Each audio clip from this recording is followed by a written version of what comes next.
Monsieur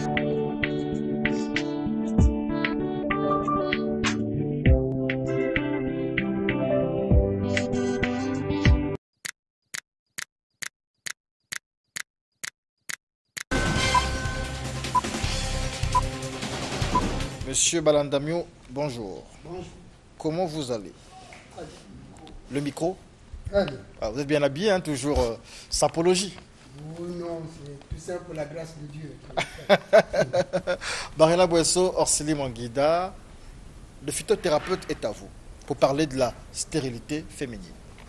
Eh bien, la stérilité féminine se définit comme l'impossibilité pour une femme de procréer. Auguste Balandamio, vous êtes phytothérapeute et vous traitez justement les cas de stérilité féminine. Alors, en partant justement de votre expérience, quelles sont les causes que vous pouvez énumérer?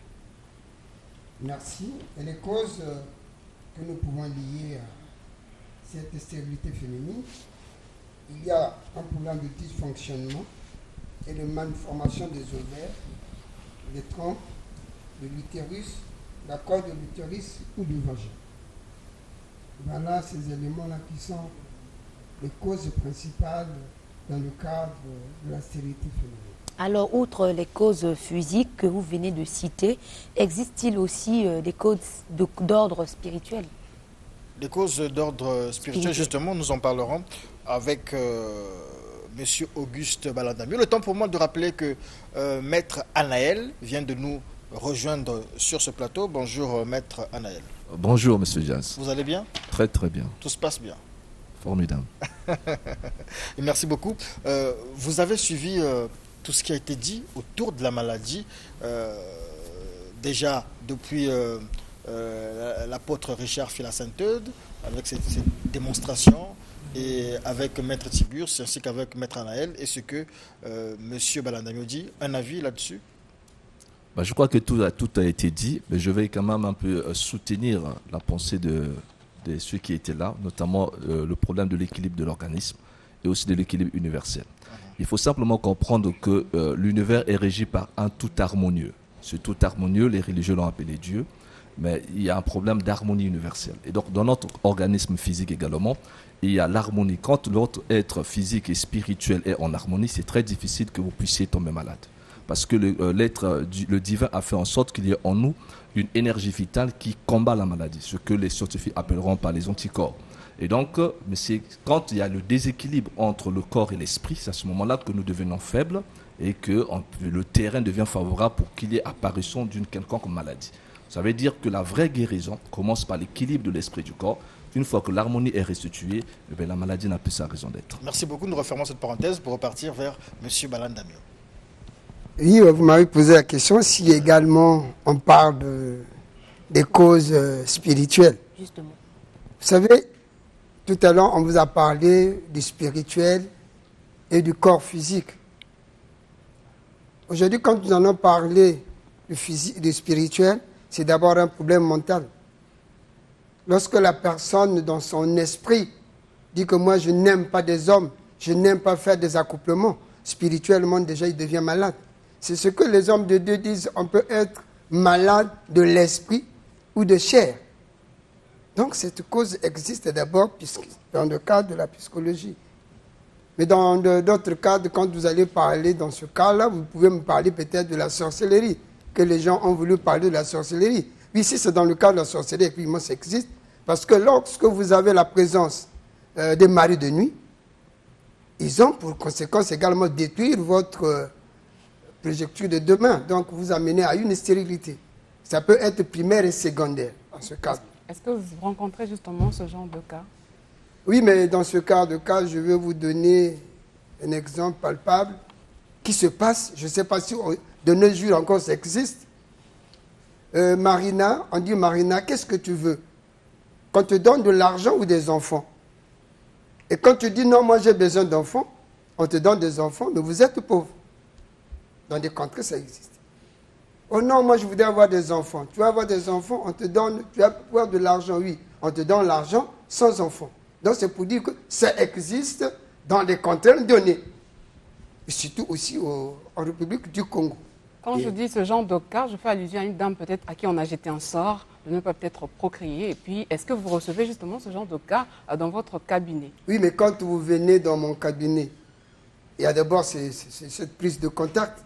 Dans le prise de contact, lorsque nous constatons qu'il y a un esprit maléfique qui gère votre état, on cherche d'abord à passer à une délivrance spirituelle pour retrouver le véritable corps à traiter. Parce qu'il arrive un moment donné, prenez l'exemple, si vous allez souvent à l'hôpital, un bon médecin, quand il vous suit, il peut vous poser la question, est-ce que vous priez?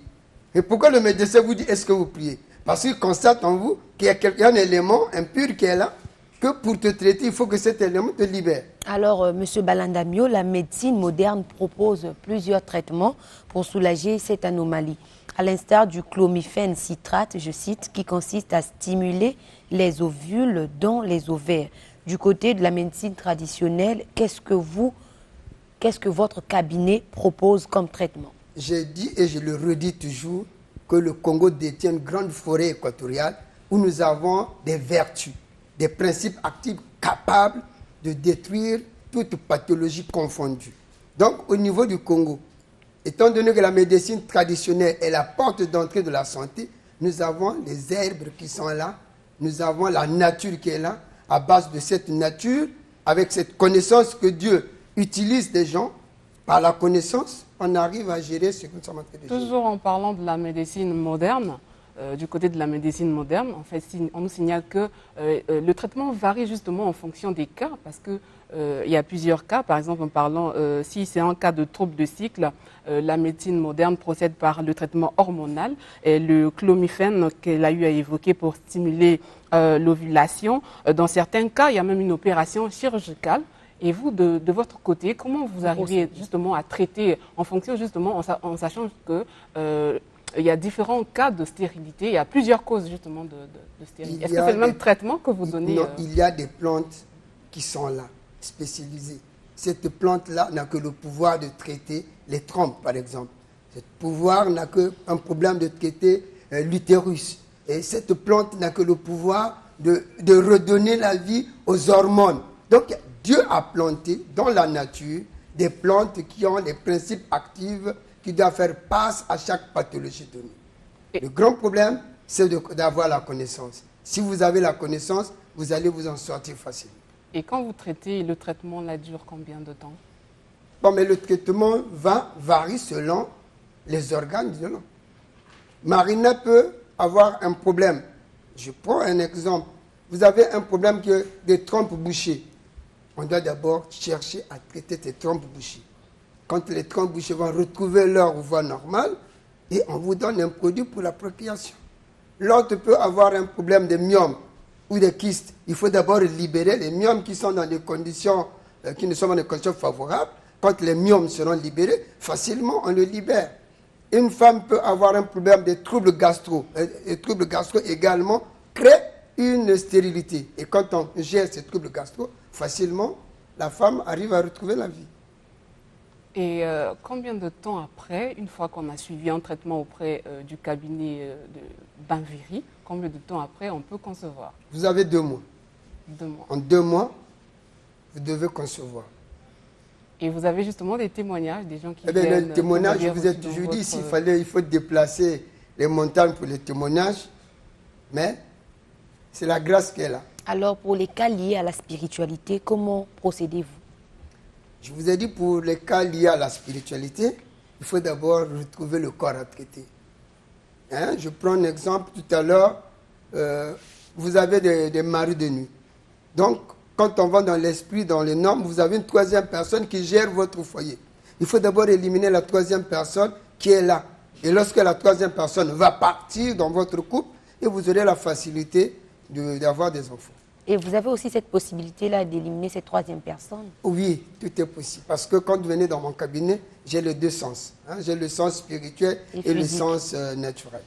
D'accord. Moi, je sais que Duchek Inouani est un biologiste, donc un homme de science. Maître Anaël aussi, bon, c'est vrai qu'il est beaucoup plus spirituel. Comment pouvoir gérer, dans le cas, par exemple, de la stérilité? La stérilité, c'est un fait, on va dire, entre guillemets, biologique, normal, c'est-à-dire que c'est le corps humain. Mais généralement, le même patient, ça peut te dire qu'on peut avoir un couple aujourd'hui, ils ont un problème de procréation, de fertilité, soit monsieur ou madame, sinon les deux ont un problème. Et généralement, qu'est-ce que le couple fait? Le couple, lorsqu'ils ne sont pas encore mariés, il se précipite à aller payer la dot, parce qu'on se dit qu'on n'a pas d'enfant là parce que c'est la belle famille qui n'est pas contente, etc. Et généralement, on ne va pas à l'hôpital. Et j'ai vu des gens qui ont, dans ce genre de situation, qui ont peut-être fait 10 ans, 15 ans, mais le jour qu'ils sont allés à l'hôpital, on leur a dit que non, mais monsieur a un microbe ou madame a un microbe, ou bien vous n'êtes pas compatible. Comment, dans cet embrouillement-là, dans ces amalgames-là, comment arrivez-vous à dissocier les deux cas? Michel Kinouani, Maître Anaël. Merci. Alors, ne peut discerner l'origine spirituelle d'une maladie qu'un homme spirituel, un homme aguerri. Je vois très mal quelqu'un qui n'a pas une culture spirituelle assez avancée ou prononcée détecter une cause spirituelle à la maladie. Pour l'exemple que vous avez pris, il y a aussi des cas où des gens sont allés donner la boisson et après l'enfant est venu. Donc il n'y a pas que ceux qui le font. Donc dans la formation, lorsque vous voyez dans les pays des autres, lorsqu'on forme même les hommes des sciences, à la fin, ils subissent toujours une initiation. Ils passent toujours dans des écoles initiatiques. Donc, les professeurs que vous avez à l'étranger qui sont formés, qui soutiennent des thèses, je ne sais pas, en Europe ou aux États-Unis, lorsqu'ils finissent, ils subissent une initiation où on leur apporte ce qui manque aux autres. Donc, dans notre formation, on doit avoir une formation spirituelle et une formation matérielle. Donc, ce n'est que dans ces conditions qu'on peut vraiment concilier les deux. Sinon, le nombre de nos médecins sont induits en erreur. Il y a des faux diagnostics. Pouvez-vous imaginer aujourd'hui, j'ai toujours pris cet exemple, une intervention chirurgicale ne se fait jamais seule. Il y a au moins 5, 6, 7 personnes dans un bloc opératoire. Mais comment pouvez-vous imaginer qu'à la fin d'une opération, on va retrouver des pinces, par exemple, dans le ventre d'une personne, que non, on avait oublié une pince à l'intérieur. Donc vous voyez, mais ceux qui sont là, quand ils comptent leurs outils, c'est normal. Ils ont bien fait leur travail.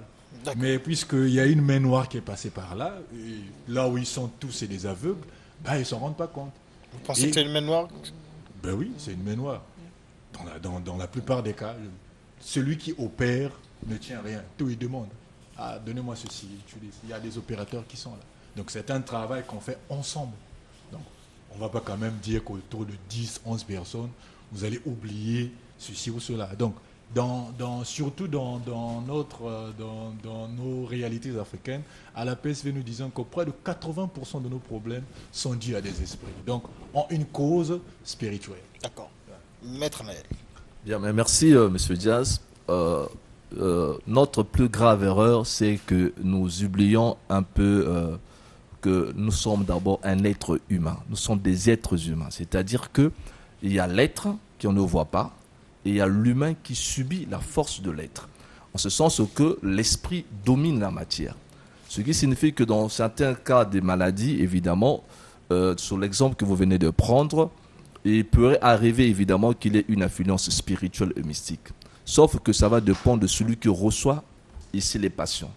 Généralement, personnellement, quand je travaille, avant d'intervenir spirituellement, je vérifie d'abord si les gens sont passés d'abord à l'hôpital. Voilà. Sinon, ils ne sont pas encore passés à l'hôpital, je ne peux pas m'engager. Je leur recommande d'abord d'aller faire d'abord des examens au niveau de l'hôpital. Si le diagnostic s'est avéré qu'il n'y a pas de microbes et que l'hôpital a tout fait et qu'à ce moment-là, ils n'ont pas de résultats, en ce moment-là, je peux maintenant commencer à intervenir sur le plan mystique pour voir, soit par la clairvoyance, et remarquer diagnostiquer s'il y a la présence d'un esprit ou d'un envoûtement mystique. Mais on ne peut pas directement commencer à faire intervenir le spirituel sans que les gens d'abord aient été examinés ou encore qu'on ait fait un diagnostic à l'hôpital. Ça, c'est pour que, parce qu'au niveau de l'hôpital, nous avons des cas comme ça où la personne dit, mais écoute, j'ai tout fait. J'ai eu le diagnostic, on a fait, mais malheureusement, il n'y a rien. L'hôpital n'a rien détecté, mais nous n'arrivons pas à concevoir. Ça veut dire que là, maintenant, on rentre sur un diagnostic spirituel pour voir s'il n'y a pas la présence d'un mari de nuit, comme a su le sonner le docteur. Et le plus souvent, dans ce genre de cas, quand c'est mystique, il y a toujours souvent un mari de nuit. Merci beaucoup, Monsieur Auguste Balandamio. Je pense que vous aussi, vous nous le dites souvent, c'est ce que vous faites lorsque des gens viennent. Vous demandez à ce qu'ils fassent d'abord des examens qui viennent avec un diagnostic de certainement de l'hôpital. En ce moment-là, vous agissez. Et merci d'avoir répondu à nos questions. Vous pouvez toujours rappeler les coordonnées, vos coordonnées. Mes coordonnées restent les mêmes. Je suis à l'arrêt pharmacie de Mukondo, entre la rue Ngaliema et la rue Zola. Le numéro, c'est le 06 695 35 20, 06 695 35 20 et le 05 pour ceux qui aiment utiliser le WhatsApp, le 05 526 15 07, 05 526 15 07. Je vous remercie. Merci, c'est nous qui vous remercions, Monsieur Auguste Balandamio. Maître Anaël va vous remplacer. Maître Anaël. Allez-y, allez-y. Voilà, je revenais toujours, par exemple, nous, à la puissance spirituelle du Verbe, nous pratiquons ce qu'on appelle l'art de la transmission de la lumière. Et l'art de la transmission de la lumière, ce que nous utilisons, nous, à la puissance spirituelle du Verbe, la lumière ne sait pas que vous souffrez du palais, ou vous souffrez d'une stérilité, ou vous souffrez, peu importe la maladie. La lumière, ce qu'elle sait, c'est l'état énergétique de la personne. C'est-à-dire que la personne ne vibre pas correctement. Et lorsque nous nous transmettons à la lumière, à la puissance spirituelle du Verbe, c'est pour recréer l'état d'équilibre en l'homme sur le plan spirituel. Et lorsque, une fois, l'état d'équilibre est rétabli, eh ben, la guérison se manifeste tout de suite. Donc, vous pouvez venir à la puissance spirituelle du Verbe en passant préalablement à l'hôpital, ou vous êtes à la PSV et vous partez à l'hôpital, ou vous êtes uniquement au sein de la PSV. En tout cas, toutes ces expériences, nous les avons déjà réalisées. Voilà, réalisées, voilà, c'est le mot. Et donc, il n'y a pas de problème dans ce sens. Merci beaucoup, Duchel Kinwani, porte-parole de la puissance spirituelle du Verbe, PSV en sigle.